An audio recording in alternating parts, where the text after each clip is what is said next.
All right, let's go for it. Hey guys, welcome to the Valor Men's Ministry Devotional for January of 2026. My name is Mike. I'm assistant pastor at the Oasis, and one of the things I'm doing is overseeing the men's ministry. And this is Tim, all right. and I'm a member of the men's ministry with Mike here. Yes, and we're going to play golf later today, so hopefully things go well. I probably should delete that out. But... Yeah, cut that part out. The wives might watch it. Oh yeah, that's right. We've got to be careful about all that. Well, hey, so today we are talking about Judges 6, verses 31 to 32. And I'm going to read it real quick, just those verses, and we'll talk about the context of that.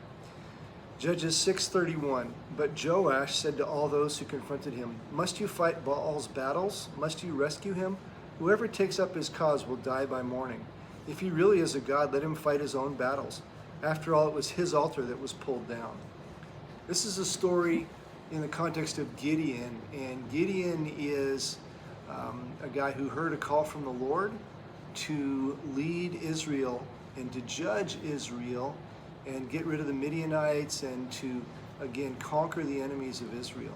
And so we want to talk about this situation with Joash today. And this is a part of a series of videos that we're going to be doing throughout the year with myself and other people on the topic of leadership. So, Tim, what do you think? What do you see in this passage here?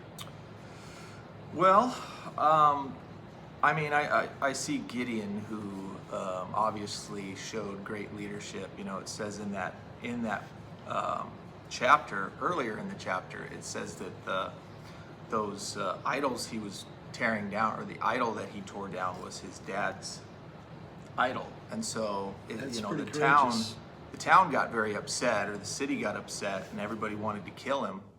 The way I imagine it is, they're in a house and they've got this thing in their yard, kind of. Yeah. And so the guy that should be most upset would be his dad.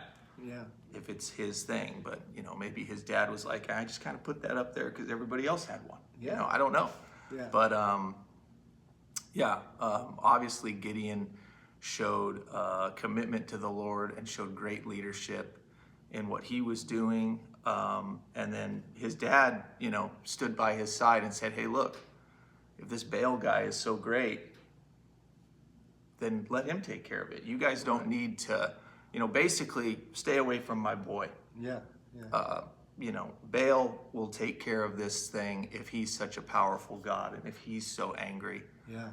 And so we got courage and leadership on Gideon's part to follow through on what the Lord said.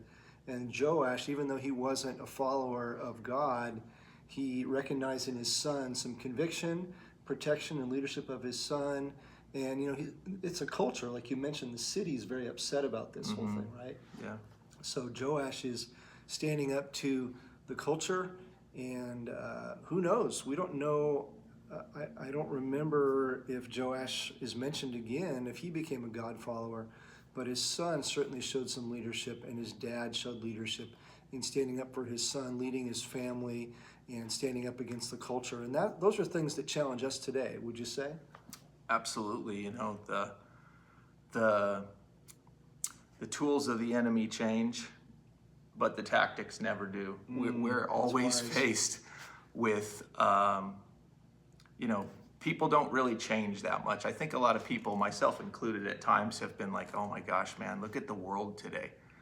But it's kind of always been that way. And people have always faced very tough challenges. And, we've got a lot of stories in the Bible where people really stood up and were countercultural. Yeah. Yeah. And that takes courage, it takes leadership. And guys, we want to encourage you and pray for you that you'll stand up and lead in your families. And that's part of what Valor Men's Ministry is about standing firm in the faith, showing courage, being strong, doing things in love, being courageous. And we're going to talk about more instances of that as we go along in these devotionals. So we hope that you'll check back on the next month for our next video on the 15th. And we'd love to see you at any of the church events that we have, Sundays or Wednesday Bible studies, in the church services, and then Tuesdays or Saturday Bible studies. Thanks for staying with us today, and we hope you have a great day. See you. Bye-bye.